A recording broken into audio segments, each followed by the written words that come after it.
In the twilight of January 15th, 2025, under the crystal chandeliers of the Winter Palace in New Orleans, Elena Wright, 22 years old and recently hired as a serving maid, accidentally communicated in sign language with the silent son of the Vampire King during a royal banquet.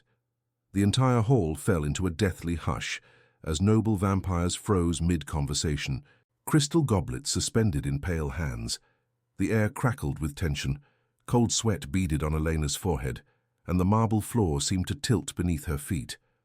What she didn't realize was that she was the first person outside the prince's tutor to ever speak his language, and the lonely king watching from his obsidian throne would move heaven and earth to keep her there. This is the story of how invisible words became a bridge between worlds that never should have met. Subscribe now to discover how one woman's compassion transformed an ancient kingdom and changed the fate of both humans and immortals forever. The crystal goblets captured candlelight like frozen stars. Elena's hands trembled as she balanced the silver tray, weaving between lords in velvet capes and ladies dripping with jewels. 3 months working in the palace, and she still wasn't used to the weight of vampire eyes following her every movement. "More wine for Lord Caches," the head servant hissed, pushing her toward the main table. Elena's heart hammered. The main table where the king sat. She had seen King Alexander only from a distance, a figure carved from marble and shadows, with eyes that could freeze the blood in your veins. Tonight he wore black armor even at dinner, as if expecting war to break out between the soup course and dessert. But it wasn't the king that made her pause, it was the small boy seated beside him. Prince Thomas couldn't be more than 7 years old. While nobles laughed and toasted around him, the child remained perfectly still, staring at his untouched plate. His dark hair fell over pale cheeks, and his small hands rested in his lap like wounded birds. No one spoke to him. No one even looked at him. Elena approached the table, her steps silent on the marble floor. She reached for the king's empty goblet, her movements careful and rehearsed. "Don't make eye contact. Don't speak unless spoken to. Don't—" A passing servant bumped her elbow. Time slowed. The tray tilted. 3 crystal goblets slid toward the edge, spinning through the air in a cascade of silver and glass. They shattered on the table directly in front of Prince Thomas, red wine exploding across the white tablecloth like fresh blood. The entire hall fell silent. 500 conversations died mid-sentence. Forks froze on the way to mouths. Even the musicians in the corner stopped playing, the final note hanging in the air like a held breath. Elena's knees hit the floor. "Forgive me, Your Majesty, But her eyes found the prince first.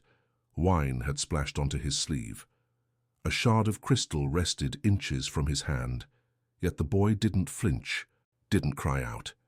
He simply stared at the mess with wide, dark eyes, his small body rigid with fear he couldn't express. Without thinking, Elena's hands moved. "Are you all right?" She signed quickly, instinctively, the same way she used to sign to her little brother back in the village before fever took him. Her fingers formed the familiar shapes, the gesture for you, the concerned expression, the questioning tilt. Prince Thomas's head snapped up.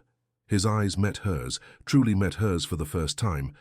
They were midnight-colored, huge in his small face, and suddenly full of something that looked like lightning trapped in a bottle.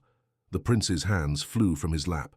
"I'm fine," he signed back, his movements jerky with excitement. "You know sign. You know how." His small hands shook as they formed the words, moving so quickly they blurred. A smile broke across his face, the kind of smile that hasn't seen sunlight in a very long time. "Nobody understands signs except the teacher," Thomas continued, leaning forward in his chair. "Are you new? What's your name? Do you know the sign for dragon?" "I learned yesterday." Silence. The king's voice cut through the hall like a blade through silk. All heads turned, all spines straightened. Elena felt the word wrap around her throat like a noose. King Alexander rose from his throne, unfolding to his full height. He was tall, impossibly tall, with shoulders that blocked the candlelight behind him. His crown weighed heavy on his brow, dark metal studded with blood-red rubies. He wasn't looking at Elena. He was looking at his son. Prince Thomas's hands froze mid-sign. The smile slipped from his face, replaced by that terrible stillness Elena had seen before. The boy's eyes dropped to his lap, and his shoulders curved inward, making him even smaller than he already was. The king's gaze shifted to Elena. She couldn't breathe, couldn't move. His eyes were the color of winter storms and equally cold. "You," he said quietly. "Stand up." Elena's legs barely held her as she stood. Around the hall, nobles whispered behind jeweled hands. She caught fragments of their words. Signed to the prince. Never seen him respond to anyone. Just a human servant. How dare she? King Alexander stepped down from the platform, each footfall deliberate. The crowd parted before him like water before a ship's prow. He stopped 3 steps from Eleanor, close enough that she could see the silver threads in his dark hair, the faint scars on his knuckles that spoke of old battles. "Where did you learn that?" His voice was low, but it carried through the silent hall like thunder. "In my village, Your Majesty." Eleanor's voice faltered. "My brother was born deaf. I learned to speak with my hands so he wouldn't be alone." The king's expression didn't change. "Your brother? Where is he now?" "Dead, sir. 5 years ago." Something flickered across the king's face, too quick to name. He looked back at Prince Thomas, who was watching them with desperate, pleading eyes. The nobles waited for their king's judgment. Some looked eager, hoping for entertainment. Others looked uncomfortable, perhaps remembering their own humanity buried deep beneath centuries of immortal pride. King Alexander turned to his steward, a thin vampire with silver spectacles who stood near the throne. "Find out this woman's name and station. Report to my office within the hour." He returned to his seat without another word. The musicians began to play again, tentatively at first, then with growing confidence. Conversations resumed. Servants rushed to clean up the spilled wine and broken crystal, but Prince Thomas's eyes never left Elena as she was led away. His small hands moved one last time, hidden beneath the table where only she could see. "Thank you." Elena spent the next hour in the servants' quarters, waiting for the executioner's summons. The other servants gave her pitying looks and a wide berth, as if misfortune might be contagious. "You're the girl who spilled wine on the prince?" an older woman asked, shaking her head. "Better make peace with whatever god you pray to, child." But when the steward finally came, he brought no guards. He brought instructions. "You are to report to the East Wing kitchen at dawn," he said, adjusting his spectacles. "You will be assigned to the morning shift. Your duties will include preparing and delivering the breakfast service to the prince's courtyard." Elena stared at him. I'm not being dismissed." The steward's lips twitched. "No, girl. You're being promoted." He left before she could ask what that meant. That night, Elena lay awake in her narrow bed, replaying the moment over and over. The way the prince's entire face had transformed when she signed to him, the way his hands had moved so fast, so eager, so desperately happy, and the way the king had looked at his son afterward, when he thought no one was watching, not with anger, with something that looked almost like longing.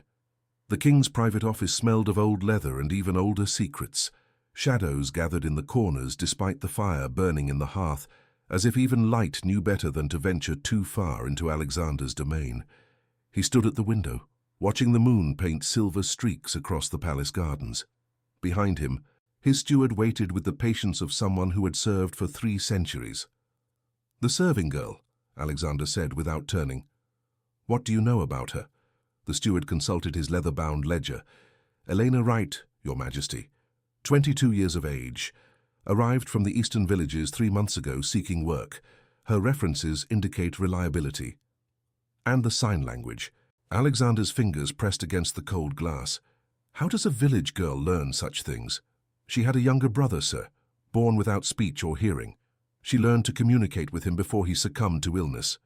The steward paused. "The village priest taught them both. Apparently it is a language used in certain human monasteries for silent prayer." Alexander closed his eyes.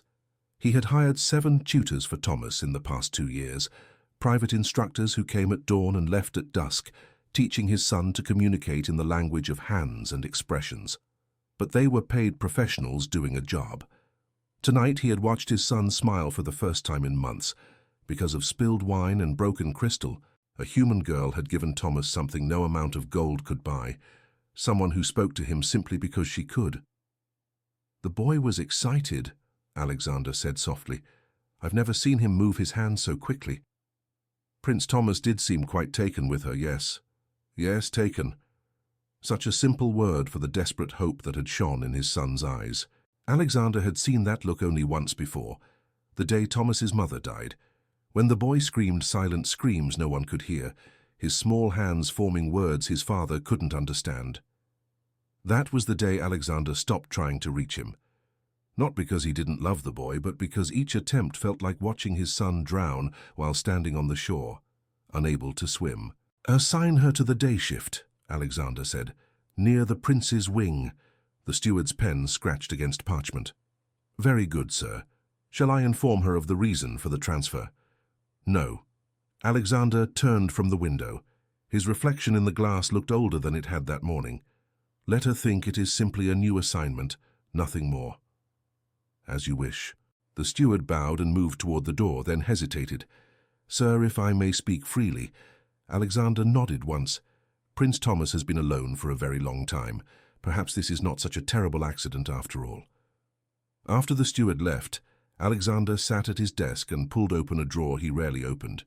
Inside was a painted miniature, his late wife, Catherine, laughing with baby Thomas in her arms. She had been human once, before choosing immortality to stay by his side. She would have known what to do. She would have learned the hand language in a week, would have filled their son's silent world with conversation and laughter. But Catherine was gone, and Alexander had an entire kingdom to rule, wars to plan, treaties to negotiate. 100 crises that demanded his attention every day. Except none of them mattered quite as much as the small boy who sat alone at banquets, invisible in plain sight. Alexander's hand moved experimentally, trying to remember the signs he had glimpsed at dinner. His fingers felt awkward, strange. How did the girl make it look so easy? He pulled his hand back, frustrated. Tomorrow. He would deal with it tomorrow. Meanwhile, in the servants' quarters, Elena stared at her new assignment document in disbelief. "The prince's wing?" Her roommate, Sarah, gaped at the notice. "That's where they send the most trusted servants, people who've worked here for years." "I must have read it wrong." Elena held the paper up to the candlelight, but the words didn't change. "A report to the East Wing kitchen at dawn. Deliver breakfast service to Prince Thomas's private courtyard. Daily assignment until further notice." "You spoke to the prince in that hand language of yours, didn't you?" Sarah's eyes were wide. "Everyone's talking about it. They say he actually smiled." "He's just a child," Elena said softly. "A lonely child. He's the heir to the vampire throne." Sarah grabbed Elena's shoulders. "Do you understand what this means? The king doesn't do anything by accident. He's deliberately placing you near his son." A chill ran down Elena's spine. Why would he do that? Maybe he wants to see if it was a fluke. Or maybe... Sarah's voice dropped to a whisper. "Maybe he's testing you, seeing if you're a threat." "I'm not a threat to anyone." But Elena's hands trembled as she folded the assignment paper. The prince looked so frightened when the glass broke. I wanted to make sure he was all right." "Well, tomorrow you'll get your chance to make sure again." Sarah squeezed her arm. "Just be careful, Elena. The royal family isn't like us. They don't think like us. And that little boy, he's not just a child. He's property of the crown." That night, Elena dreamed of small hands forming desperate words in the dark, and a king made of winter watching from a distance, unable or unwilling to reach out. Dawn broke cold and golden over the palace. Elena's hands shook as she balanced the breakfast tray, not from its weight but from the knowledge of where she was taking it. The prince's courtyard lay at the end of a marble hallway, lined with portraits of stern-faced vampire ancestors. Their painted eyes seemed to follow her, judging. A human servant walking where few were permitted. She pushed the iron gate open with her hip. The courtyard took her breath away. Night-blooming flowers covered every surface. Lunar vines and shadow roses that should have closed with the sunrise, yet somehow remained open here, their petals luminescent in the morning light. A small fountain burbled at the center, its water crystal clear. Stone benches curved beneath a willow tree that wept silver leaves, and there, sitting cross-legged on the grass, was Prince Thomas. He hadn't noticed her yet. His attention was fixed on something in his hands, a small bird's nest cradled carefully in his palms. He examined it with the serious concentration that only children can muster, his dark hair falling into his eyes. Eleanor set the tray on a nearby table. The soft clink of porcelain made Thomas's head snap up sharply. His eyes widened. Then his entire face transformed, that same brilliant smile from the night before breaking across his features like sunrise. "You came," he signed, rising quickly. The bird's nest wobbled precariously. "I thought I might have dreamed you. Nobody told me you would be here. Are you my new breakfast person? What's your name?" His hands moved so quickly that Elena almost couldn't keep up. She laughed, setting down the teapot before signing back. "Slow down, little prince. Yes, I'm real. My name is Elena." "Elena," he carefully spelled it with his fingers, learning it. "It's a pretty name. Can you stay while I eat, please? The teacher doesn't come until after lunch and there's nobody to talk to." He stopped abruptly, his smile faltering. His hands lowered, and that guarded look returned to his face, the same one from the banquet when his father had spoken. "Sorry," he signed, small and quick. "You probably have other work. I shouldn't keep you." Elena's heart broke. She knelt on the grass beside him, ignoring the dew soaking her dress. "I have no place more important to be than right here." Thomas stared at her. Then, slowly, the smile returned. "Really, really." For the next hour, Elena learned more about Prince Thomas than she'd imagined possible. He showed her his collection of interesting rocks arranged by color along the garden wall. He explained through elaborate signs and animated expressions how he was studying the birds that visited the fountain each morning. A family of sparrows had built a nest in the willow, and he had found this one fallen underneath it. "Do you think they're sad?" he signed, holding the empty nest, "for having lost their home?" "Maybe," Eleanor signed back, "but birds are clever. They'll build a new one. I'd build one for them, but my hands are too big." He looked at his palms sadly. Well, too big for bird nests, too small for everything else. "What do you mean?" Thomas hesitated. His hands moved slowly now, carefully. "Father has big hands, warrior hands. He can hold swords and sign treaties and lift heavy things. My hands can only do this." He wiggled his fingers. "Talk that nobody else understands." "I understand," Elena signed. "You're the only one, except for the teacher." Thomas sat beside her on the grass. "Know what's funny? In the whole palace with hundreds of people, only 2 can hear me, and one of them is paid to." The casual way he said it, as if he'd accepted his isolation as simple fact, made Elena want to scoop him up like the fallen nest and promise to keep him safe. "Well, now you have me," she signed, "and I'm not going anywhere." Thomas's eyes grew suspiciously bright. He nodded quickly, then stood and pulled at her hand. "Come, I want to show you my favorite spot."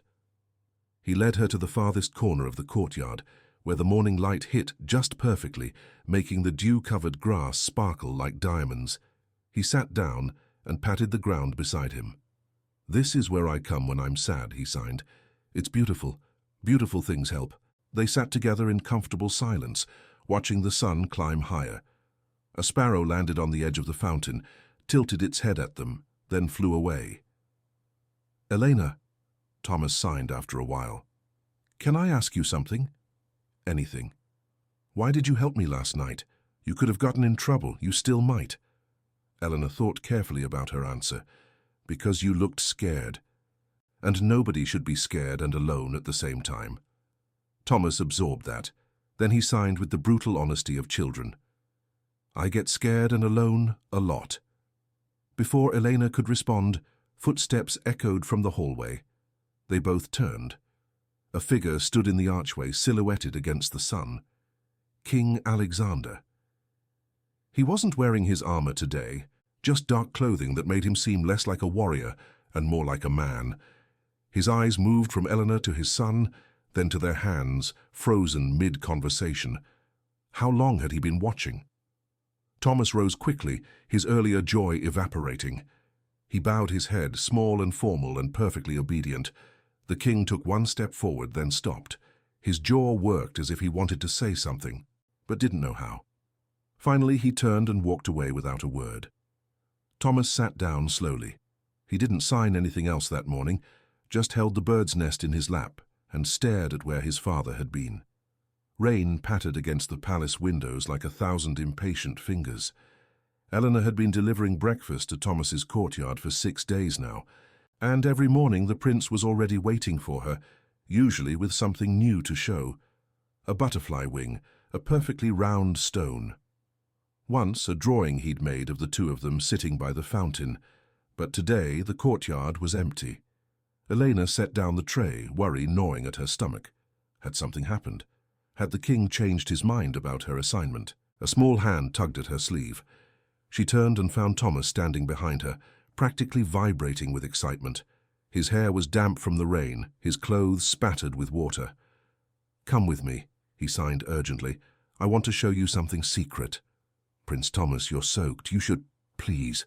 His eyes were huge and pleading. "It's important, and it's inside." How could anyone say no to that face?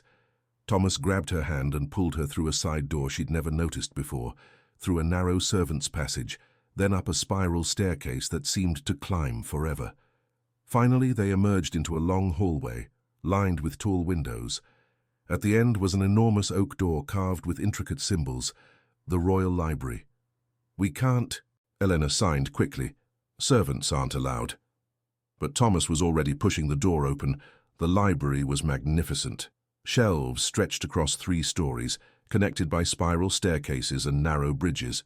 Rainlight filtered through stained glass, painting the floors in muted rainbows. The smell of old paper and leather hung thick in the air. "Isn't it wonderful?"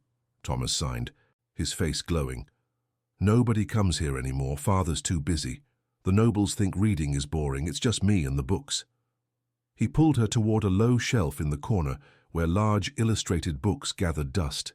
He selected one with a faded cover showing a castle and a dragon. "These are vampire fairy tales," he signed. "The teacher reads them to me, but I like it better when I tell them myself." He opened the book, and Elena saw that someone, likely a tutor from years past, had added small sign language diagrams in the margins, showing how to sign each important word. Thomas's hands began to move, telling the story. His signing was beautiful, expressive and fluid, painting pictures in the air. He signed about a brave knight and a lonely dragon who couldn't breathe fire, about how everyone feared the dragon for what it was supposed to be, not for who it really was. Elena found herself drawn into the tale. When Thomas signed the part where the dragon finally roared, not with fire but with wind that carried flower petals, she acted it out, sweeping her arms wide and making him laugh silently, his small shoulders shaking with joy. "Your turn," he signed, pushing another book into her hands. This one was about a princess who lived in a tower. Eleanor signed the story, exaggerating her expressions, making Thomas's eyes widen at the scary parts and light up during the happy ones. When she signed about the princess dancing alone in her tower, she stood up and twirled, nearly knocking over a stack of books. Thomas clapped his hands, not making sound, but the gesture of applause anyway. He jumped up to join her, and they spun together between the bookshelves, the forbidden library transforming into a stage for stories only they could tell. They didn't hear the door open. "Thomas!" The king's voice cut through their joy like a blade through silk. Elena's heart stopped. She dropped into a curtsy so quickly her knees struck the floor, pain shooting up her legs. Beside her, Thomas froze mid-twirl, his arms dropping to his sides. King Alexander stood in the doorway, rain dripping from his dark cloak. His expression was unreadable, carved from stone, giving nothing away. "Forgive me, Your Majesty," Eleanor gasped.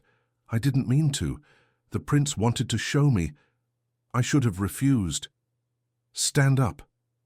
She obeyed, legs trembling. This was it. She would be dismissed, possibly worse, but the king wasn't looking at her. He was watching his son. Thomas stood perfectly still, head bowed, waiting for judgment. All the light had gone out of him, replaced by that terrible resigned stillness.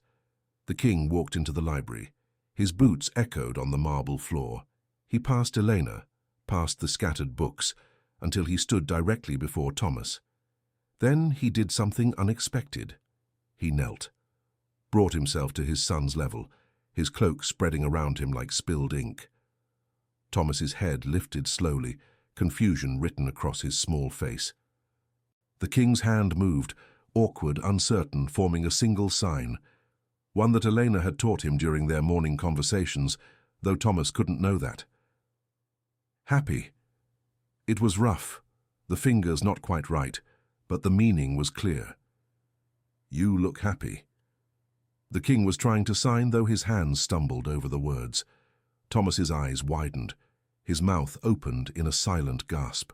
The king looked at Elena then, and she saw something in his expression she hadn't expected. Not anger, not suspicion. Desperation. Stay, he said softly. Continue. He moved to a chair near the window, far enough to give them space, close enough to watch. He didn't pick up a book or pretend to work. He simply sat and watched as Thomas, after a long moment of shock, slowly picked up the storybook again. Should we? Thomas signed hesitantly to Elena. She looked at the king. He nodded once. So they continued. Thomas signed his stories, and Elena acted them out. And occasionally, very occasionally, Thomas would glance at his father as if checking to make sure this wasn't a dream. The king watched his son speak with his hands, and though he couldn't understand most of it, he didn't look away. Not once. The whispers started small, like poison seeping through cracks. Have you heard? The human girl spends hours alone with the prince, in the library of all places, entirely inappropriate. The king allows it, can you imagine? Elena heard the rumors in the servants' hall, in the corridors, even in the kitchen where she picked up Thomas's breakfast each morning. The other servants no longer met her eyes. Some looked at her with envy, others with pity. Sarah pulled her aside one evening, her face pale. They're saying you've bewitched the prince, that you're using him to get close to power. That's ridiculous, he's 7 years old. Eleanor, listen to me. Sarah gripped her shoulders. Lord Cassius spoke to the council yesterday. He said it's unsuitable for a human servant to have such influence over the heir. He called you a security risk.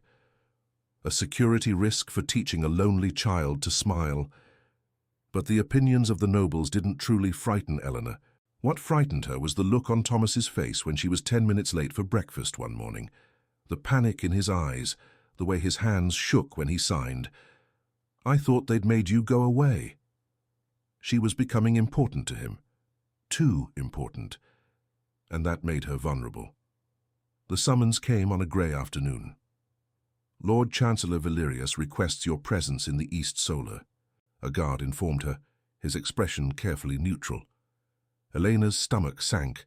The Lord Chancellor was the king's chief adviser, second only to Alexander in authority.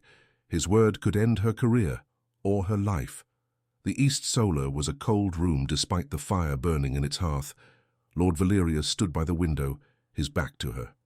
He was an ancient vampire, thin as a blade, with silver hair pulled back in a severe knot. Miss Wright. He didn't turn. Do you know why I've called you here? No, my lord. I think you do. Now he turned, and his eyes were like chips of ice. You've been seen spending considerable time with Prince Thomas, time that exceeds your duties as a breakfast server. The prince enjoys having someone to talk to, my lord. I was merely... The prince, Valerius interrupted, is the heir to the vampire throne. His companions should be carefully selected from noble families, not plucked from the serving class on a whim. Eleanor's hands clenched at her sides. With respect, my lord, those noble families don't speak his language. A temporary limitation. The boy will outgrow this affliction. He will learn to communicate properly like any other royal. He already communicates properly, just not in a way you understand. The words escaped before Eleanor could stop them. Valerius's eyes narrowed dangerously. You forget yourself, girl. His voice dropped to a whisper. Let me be clear. There are members of this court who believe Prince Thomas is unsuitable as heir. They see his silence as weakness, a liability. Elena's blood ran cold. They want to replace him. They want a strong successor, one who can address the council, negotiate with foreign dignitaries, command respect. Valerius moved closer, circling her like a predator. Your presence complicates matters. You make the prince comfortable in his isolation. You allow him to refuse to adapt. I help him feel less alone. You help him remain helpless. Valeria stopped in front of her. The kindest thing you could do for Prince Thomas would be to step away. Let him struggle. Let him learn to survive in a world that will not sign back to him. That's cruel. That's reality. Valerius's expression softened slightly, or perhaps it was a trick of the light. I am not a monster, Miss Wright. I have served this kingdom for 4 centuries. I've seen weak rulers destroy nations. Prince Thomas needs to be strong, not coddled. He went to his desk and took out a sealed letter. This is a transfer order. You will be reassigned to the South Wing, effective immediately. Better wages, lighter duties. You'll never have to see the prince again. Eleanor stared at the letter as if it were a snake. And if I refuse? Then you will be dismissed completely. No references, no final wages. Valerius placed the letter between them. Take the night to consider. But understand, this is not a negotiation. It is mercy. Elena went to the courtyard the following morning, her heart heavy as stone. She had spent the entire night wrestling with the decision. Take the transfer and save her livelihood, or refuse and lose everything. But when she saw Thomas waiting by the fountain, her choice became clear. He knew immediately that something was wrong. What happened? He signed, running over. You look sad. I'm fine. You're lying. His small face was fierce. Your hands are doing that thing they do when you're upset. All stiff. Did I do something wrong? Thomas's signs grew smaller, more hesitant. I can be quieter during our lessons. I won't ask you to stay as long. Please don't be mad at me. Oh dear, no.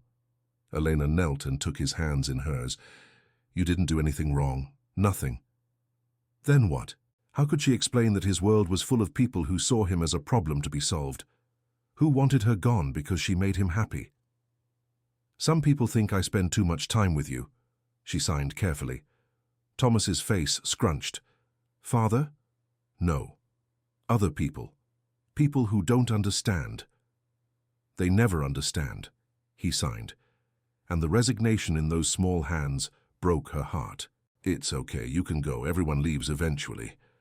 The casual acceptance in his signs, as if abandonment were just another fact of life, like rain or sunrise, made Elena's decision for her. I'm not going anywhere, she signed fiercely. Do you hear me? I'm staying. But you said... I don't care what they say. You're my friend. Friends don't leave. Thomas stared at her. Then he threw his arms around her neck and held on tight, his small body shaking with silent sobs. Neither of them saw the figure watching from the balcony above. King Alexander, who had heard every word of Valerius's warning, and now watched his son cling to the only person who had chosen to stay. The knock on Thomas's bedroom door came after midnight. The prince sat cross-legged on his bed, organizing his rock collection by moonlight. He had long since given up trying to sleep at normal hours. The silence of night seemed less lonely than the silence of day. When the door opened, Thomas looked up, expecting his night guard. Instead, his father stood in the doorway. King Alexander seemed too large for the frame, his broad shoulders nearly touching both sides. He still wore his council clothes, though he had removed his crown. Without it, he looked different, tired, almost human. Thomas froze, a smooth river stone clutched in his hand. His father never came to his chambers. They saw each other at formal dinners, at council presentations where Thomas sat silent and decorative, at occasions that required the heir's presence. But never here, never in this private space that belonged to Thomas alone. The king entered and closed the door. Good evening, father, Thomas signed formally, putting his rocks aside and sliding off the bed to bow. Alexander raised his hand. Wait. His throat worked as if the words were stuck there. Finally, may I sit? Thomas nodded, confused. His father never asked permission for anything. The king lowered himself into the chair at Thomas's desk, a small chair made for a child, making him look almost comical, like a bear trying to fit in a dollhouse. He leaned forward, elbows on knees, and for a long moment simply looked at his son. Thomas shifted uncomfortably under the scrutiny. His hands moved nervously. Did I do something wrong? No. Alexander's voice was rough. No. You haven't done anything wrong." Silence stretched between them. Thomas's fingers twitched, wanting to sign, wanting to fill the void with words his father wouldn't understand. But he kept his hands still, waiting. "I've been thinking," Alexander finally said, "about your mother." Thomas's eyes widened. They never talked about her, not since she died. She would know what to do, what to say. The king's hands clenched into fists. "She was good at talking, at connecting. I'm good at war, at strategy, at breaking things." He looked at his scarred knuckles. "But not this, not you," Thomas signed before he could stop himself. His father stared at the hand movements, and Thomas saw frustration flash across his face. The same frustration Thomas felt every day trying to exist in a world that wouldn't speak his language. "This," Alexander said quietly. "Not this." He stood abruptly, began to pace. The small room made him look like a caged animal. "I've conquered kingdoms, negotiated peace treaties in 5 languages, commanded armies of thousands. But I cannot—" He stopped, his back to Thomas. "I cannot speak to my own son." Thomas's chest tightened. He had never heard his father sound like this, lost, vulnerable, almost desperate. The king turned to face him. "You move your hands so quickly, with Elena, in the library, in the courtyard. I watch you, and it's like you're speaking in lightning, and I—" He raised his own hands, large and calloused. "I don't understand any of it." "I could teach you," Thomas signed eagerly, hope blooming in his chest. "It's not hard, just shapes and—" But his father wasn't looking at his hands, couldn't read the offer being made. Thomas's hands fell to his sides. Alexander saw the movement, the disappointment. Something seemed to break in his expression. He crossed the room in 3 strides and knelt before his son. The second time in 2 weeks he had brought himself to Thomas's level. "Show me," he said. "One sign, just one, for son." Thomas's breath caught. Slowly he raised his hand and demonstrated. A simple gesture, fingers pointing to himself, then swept outward. Alexander copied, clumsy and uncertain. His fingers didn't quite match the shape. Thomas took his father's hand, so much larger than his own, and gently adjusted the position. His father's skin was warm, rougher than he expected. He couldn't remember the last time they had touched like this. "Like this," he signed with his free hand. "Like this." Alexander repeated the gesture. This time it was almost right. Thomas nodded enthusiastically. Then he showed him another sign. "Father." It was more complex. A hand at the forehead, then brought to the chest. "Protector, strong." Alexander practiced it 3 times before getting it right. When he finally did, he looked at Thomas with an expression the prince had never seen before. Pride, maybe, or relief. "Say something to me," Thomas signed, his hands trembling with excitement. "Please." His father's jaw worked. He raised his hands, formed the sign slowly, deliberately. "My son." 2 words. Simple. Imperfect. Everything. Thomas's eyes filled with tears. He launched himself at his father, wrapping his small arms around the king's neck. Alexander caught him, held him, one large hand cradling the back of his son's head. They stayed like that for a long time in the moonlit chamber, neither signing nor speaking, just holding. When Alexander finally pulled away, his eyes were suspiciously bright. He tried to sign again, struggled, then gave up, and simply spoke. "I need help. Will you teach me more? Will your friend? Will Elena teach me?" Thomas nodded so hard his whole body shook. "Tomorrow then, after council." Alexander stood, smoothing his clothes back to order. At the door he paused. His hands moved, uncertain but deliberate, forming the signs Thomas had just taught him. "Good night, my son," Thomas signed back. "Good night, father." After the king left, Thomas climbed back onto the bed and stared at the ceiling, his heart racing. For the first time in 5 years, since his mother died and his world went silent, he allowed himself to believe in something he thought lost forever. Hope. In his private office, King Alexander sat in the darkness, practicing the signs over and over until his hands cramped. He had failed his son for too long, but it wasn't too late, not yet. The spring procession was the kingdom's oldest tradition, a celebration of renewal when the royal family greeted their subjects from the great balcony and accepted their blessings for the coming season. In 7 years, Prince Thomas had never participated. "The boy will be a distraction," Lord Valerius had argued every year. "Better to keep him inside until he is older, more capable." But this year, when the council gathered to discuss the ceremony, King Alexander's voice cut through the debate like a sword through silk. "My son will stand at my side." The council chamber fell silent. "Your Majesty," Lord Cassius ventured carefully, "with all respect, the prince cannot address the people. It would be awkward for all involved." "He will stand at my side," Alexander repeated, his tone allowing no argument, "and Miss Wright will accompany us as his interpreter." The murmurs rose like a swarm of angry bees. A human servant on the royal balcony, interpreting for the heir. Unthinkable, unprecedented. Alexander let them protest. Then he rose and the chamber quieted. "My son is the heir to this throne. It is time the kingdom sees him, not as a silent shadow, but as their prince." His eyes swept the room, daring anyone to challenge him. "This discussion is over." On the morning of the procession, Elena's hands shook so badly she could barely tie her dress, a new one, deep blue with silver threads provided by the king's steward. Appropriate for the balcony, and he had said, as if it were perfectly normal for a servant to stand beside royalty. Sarah helped pin Elena's hair. "You look terrified." "I am terrified." Elena stared at her reflection. "What if I make a mistake? What if I can't translate fast enough? What if you help a little boy be seen by his kingdom for the first time?"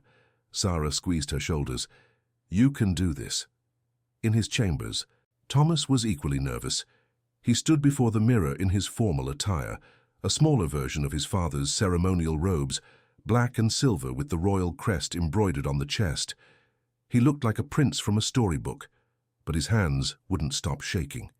His father entered without knocking, also dressed in full regalia, crown, cape, the kingdom's ancient sword at his hip. He looked every inch the warrior king, until he saw his son's fear and immediately knelt. "Scared," he signed. His signing had improved dramatically in the past 3 weeks of daily lessons with Elena. Thomas nodded, not trusting himself to sign back.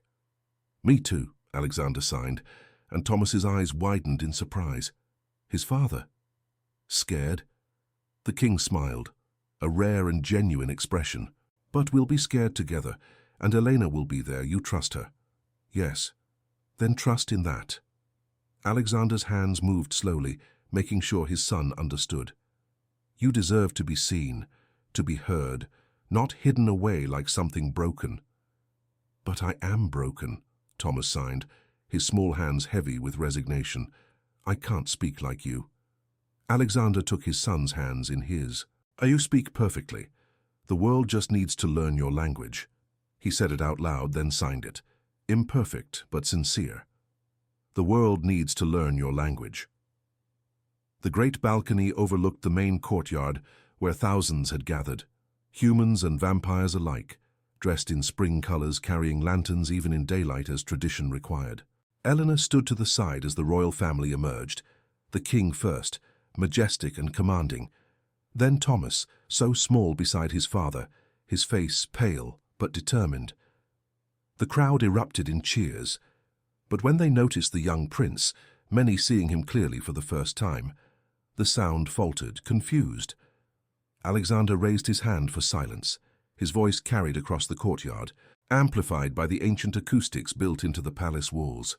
"My people, today my son joins me, not as a shadow, but as your prince." He gestured to Thomas, who stepped forward, his legs trembling. Alexander's hand moved to his son's shoulder, firm and supportive. "Prince Thomas will address you now. Miss Wright will provide his voice." Eleanor moved to stand between them, visible to all. A human girl on the royal balcony, history being made in real time. Thomas looked at his father, terrified. Alexander nodded encouragement. The prince's hands began to move. "Thank you for coming," he signed, and Elena's voice rang out clear and strong. "Thank you for coming." The crowd stirred. Thomas's hands moved faster, gaining confidence. I know I am different. I know I cannot speak the way you expect, but I can still hear, I can still care, I can still hope to serve you one day." Elena translated every word, her voice steady even as tears pricked her eyes. "My father taught me that strength comes in many forms," Thomas continued, looking at the king. "And my friend taught me that being different doesn't mean being less." He paused, looking out at the sea of faces. Then his hands moved in a gesture that needed no translation, a sign for beautiful, directed at the lanterns they carried. Someone in the crowd, a small child, waved back, mimicking the gesture. Then someone else signed, "Hello," awkward and uncertain. Then another. A ripple of movement spread through the crowd as people began to raise their hands, trying simple signs, trying to speak back to their prince in his own language. Thomas's face transformed. His signs became animated, joyful, as he told them about the spring flowers in his courtyard, about birds and stories and hope. And beside him, King Alexander raised his own hands. "Proud," he signed for all to see. "Proud of you." The crowd understood the gesture, even without translation. The emotion was universal. The cheers that broke out were not polite ceremony. They were genuine, thunderous and warm, washing over the balcony like a wave. For the first time, Prince Thomas was not invisible. He was seen. The lanterns floated like fallen stars above the city, thousands of them rising into the twilight sky. From a palace balcony, a private one this time, away from ceremony and crowds, 3 figures watched in comfortable silence. Thomas sat between his father and Elena, his legs swinging over the edge of the stone bench, still wearing his formal robes, though he'd convinced someone to remove the stiff collar. His face glowed with lingering excitement, cheeks flushed from the day's events. "Did you see how many people tried to sign back?" His hands moved quickly, the way they always did when he was happy. "There was a little girl in a yellow dress who signed hello and thank you, and I signed back and she smiled so big and breathe," Elena signed, laughing silently. Thomas grinned but didn't slow down. "And the baker from East Market. He signed bread and asked if I liked bread, and I said yes, and he looked so happy that I understood, and—" "What is he saying?" Alexander asked, leaning forward. His signing had improved, but Thomas's excited speed still outpaced his ability to follow. "He's recounting everyone who signed to him today," Elena translated, warmth in her voice. "All 47 of them, in detail." Alexander's expression softened. He reached out and gently caught one of his son's flying hands. "Slow," he signed carefully. "I want to understand." Thomas took a deep breath and started again, slower this time, making sure his father could follow. He signed about the crowd, about the feeling of being seen, about no longer being invisible, and Alexander understood most of it. Not all. There were still signs he didn't know, concepts he couldn't follow, but enough. More than enough. When Thomas finished, the king's hands moved deliberately. "Proud of you, so proud." It was the same sign he had made on the great balcony, but somehow it meant more here in private, with no audience to perform for. Thomas threw his arms around his father's waist, and Alexander pulled him close. One large hand cradling the back of his son's head the way he used to when Thomas was a baby, before silence had grown between them like a wall. "Thank you," Alexander said softly to Elena over his son's head, "for giving him back to me." "I did nothing," Elena replied. "I just listened. You did everything. You saw him when the rest of us were blind." The king's eyes were bright in the lantern light. "You saw him when the rest of us were blind." A comfortable silence settled over them as they watched the lanterns rise higher, carrying the city's wishes and prayers into the night sky. After a while, Thomas pulled away from his father and signed something Elena couldn't quite catch. The king frowned, trying to follow, then looked to Elena for help. "He's asking if you'll tell him a bedtime story," she translated, "in sign language, so he can understand every word." Alexander's expression faltered, uncertainty, fear of failing, then determination. "I can try," he signed, "but I'm not good with stories." "You don't have to be good," Thomas signed back. "You just have to be here." Something in those words struck Alexander deeply. Elena saw it in the way his shoulders fell, in the way his breath caught. "I'll leave you two alone," she said, starting to rise. "No," Thomas signed urgently. "Stay, please. You're part of this too." So she stayed. King Alexander, ruler of the vampire kingdom, conqueror of realms, began to sign a story. Awkward and slow, often pausing to ask Elena for help with signs he didn't know. It was about a warrior who had forgotten how to be gentle and a small bird who taught him to listen instead of fight. It wasn't a very good story. The plot wandered. The signs were imperfect. But Thomas watched his father's hands with complete focus, his dark eyes shining. And when Alexander signed the part where the warrior finally understood the bird's song, the prince smiled so widely it looked like his face might split in two. When the story ended, Thomas clapped his hands in the silent applause Elena had taught him, bouncing with delight. "Again," he signed. "Tell another." "It's late," Alexander signed back, but he was smiling. "Tomorrow, promise. I promise." Thomas yawned despite himself, the excitement of the day finally catching up with him. Alexander stood, lifting his son easily. 7 was still young enough to be carried, though not for much longer. At the door, the king paused and turned to Eleanor. His free hand moved, forming signs that had taken hours to practice in private. "Thank you for teaching me to see my son." "He was always there," Elena signed back. "You just needed to learn his language." "We all did," Alexander agreed. Then, with his son falling asleep against his shoulder, he added, "Tomorrow I will issue a royal decree.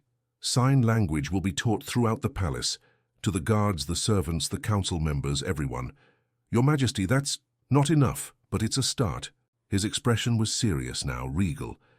"No child in my kingdom should feel invisible, because the world won't learn their language, and no father should be separated from his son by something as simple as words."